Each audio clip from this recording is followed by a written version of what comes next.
Okay, this is Unit 11, Lesson 2. This is about Prism Fundamentals. Once again, prisms we'll talk about here with all their definition and everything on the next slide. Okay, once again, remember, if you have any questions at all, write them down on a piece of paper, bring them to class tomorrow, be ready to ask them, and I'll be glad to cover them before we do any kind of work with it. Okay, so a prism is simply a solid figure. This means it is a three-dimensional thing. Means that it's not just on a flat piece of paper like we've been doing with the polygons. Okay, so this is what a triangular prism looks like, and the thing that it has is that it always has two bases that are the ends, whichever way you want to look at it, which have the same size and shape. So in this case, since it's a triangular prism, that means that one triangle is exactly the same as the other triangle. So that means there's two triangles and there's going to be three rectangles that join the triangles together. Okay? Prism is also a solid figure whose bases are parallel to one another. So the two triangles are parallel to each other. So that means they're the same distance apart at all points. They also have all their sides are parallelograms. In this case, they're rectangles. They can be a rhombus, they can be a parallelogram, or they could be a square, whatever it is, but they will always be something that's four-sided whenever you, and a parallelogram whenever you do have a prism. Okay? Okay, let's look at some more definitions. They also have these particular things in common. There's always exactly two bases. Like on the previous one, there's two triangles, and that's what determines the name of it. Okay? There's always lateral faces, and since the triangle is the simplest one, it has to be the one that that means that there has to be at least three faces that are lateral. There could be four, there could be five, just depends upon the shape of the base. Okay, we also have lateral area. That means the sum of the areas of all the lateral faces. So in the case of the triangular one, if you took the three rectangles and added their areas together, that would be the lateral surface area. There's also total surface area. That just means that that's all of the lateral area that we just talked about, plus the area of the two bases. So one of the ways that you can figure this out, if you can't ever figure out what the formula is you can simply find the area of each one of these shapes individually and add those together. Okay, they also have base edges. That means the edges of the base. And they also have lateral edges. That's the edges that actually join the bases together. Okay, each one of these will also have volume.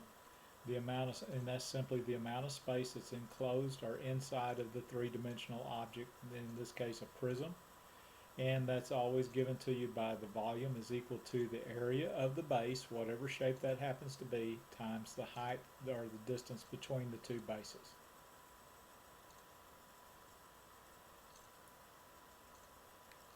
Alright, example 1.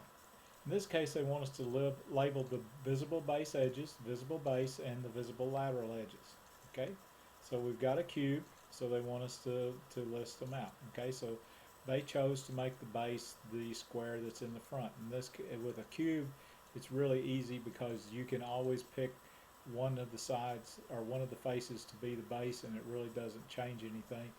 The only thing that you have to make sure of is that the second base is actually parallel to the first base. Okay, so if you notice here, the VLE means visible lateral edges. Okay, VBE means visible base edges, and the base edges, well, let's see, the visible base is on the front in this case. So that's why they have all these labels going around this way.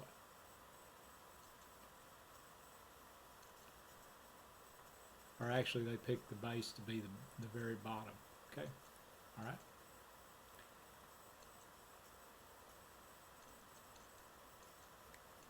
Okay, example 2, they want us to draw a net for this object and to label the visible lateral faces, visible base edges, and visible lateral edges in both bases. Okay, so we started out, we've got this thing that looks pretty much like a cube. Let's call it a rectangular prism, just for a name of it. And let's just see what we get. We're going to get something that looks like this. Okay, so what they did is they identified the two bases with the word base and the arrows. Okay, then they put the AB there so that you'd know which one corresponded to what. So then this means that you're going to have the VLEs for the visible lateral edges and the VBEs for the visible base edges. Okay, notice that not everything got listed because there's 3 of these that are indicated with dotted lines. So that means that they are actually not visible to the person who's looking at this particular isometric view.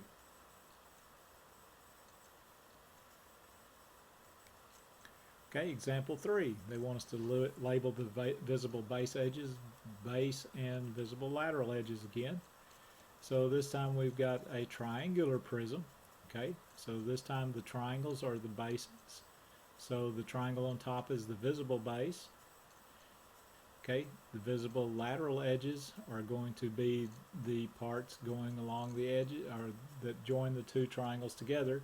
And the visible base edges are also going to share with visible lateral edges at the point with the visible base.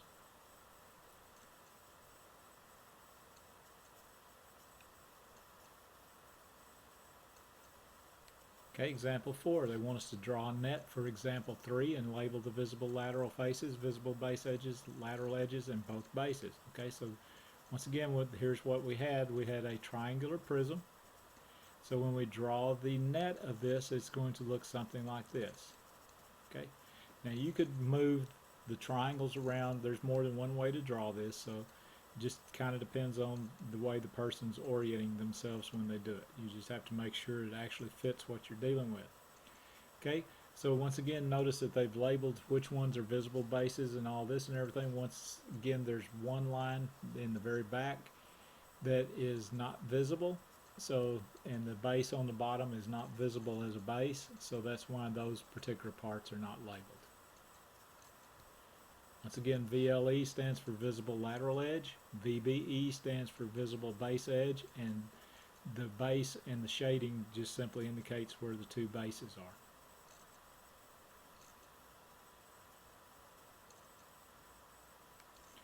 Okay, so we got some more definitions and things. So a prism type is named according to the shape of its bases, as we indicated earlier. So a prism that has rectangular bases is called a rectangular prism. Sometimes it'll be a cube if the rectangles actually happen to be squares. Okay, a prism with triangular base or with triangle bases is called a triangular prism. Okay, a prism with a hexagon-shaped base is called a hexagonal prism. And whatever the shape is of the base goes on and makes whatever it is. If it's an octagon, it's an octagonal prism. If it's a heptagon, then it's a heptagonal prism. So if it's got 9 sides, it'd be a non-agonal prism, and so on and so forth. Okay, example 5, they want us to name the type of prism that was shown in example 1. This is what we had in example 1. Okay, so if you notice here, we don't know that it's a cube because we don't know what the dimensions of each one of these edges are, which they would all have to be the same to make it a cube, so the best we can call it is a rectangular prism.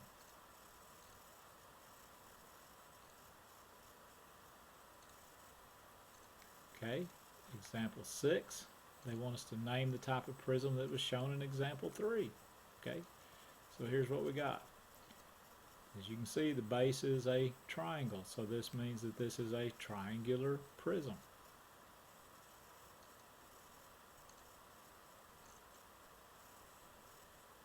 Okay, I believe that pretty well. No, we got a little bit more. Okay, there's a right prism. This is one in which the sides, the lateral faces, are perpendicular to the bases. In this case, the lateral faces will always be rectangles. Okay, So in this and in subsequent lessons, always assume that prisms are right prisms unless we tell you otherwise. Okay, of the two triangular prisms shown below, the one on the left is a right triangular prism because if you notice it sets straight up and down. Okay, the one that's leaning here a little bit, that's called an oblique prism.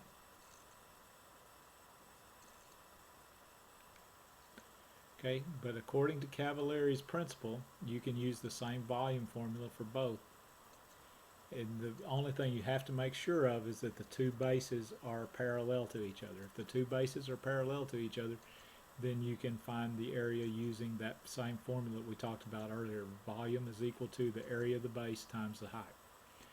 Okay, the one tricky thing that the one reason why these do not end up being precisely the same is because when this one leans, its height is going to be a little bit shorter than the first one.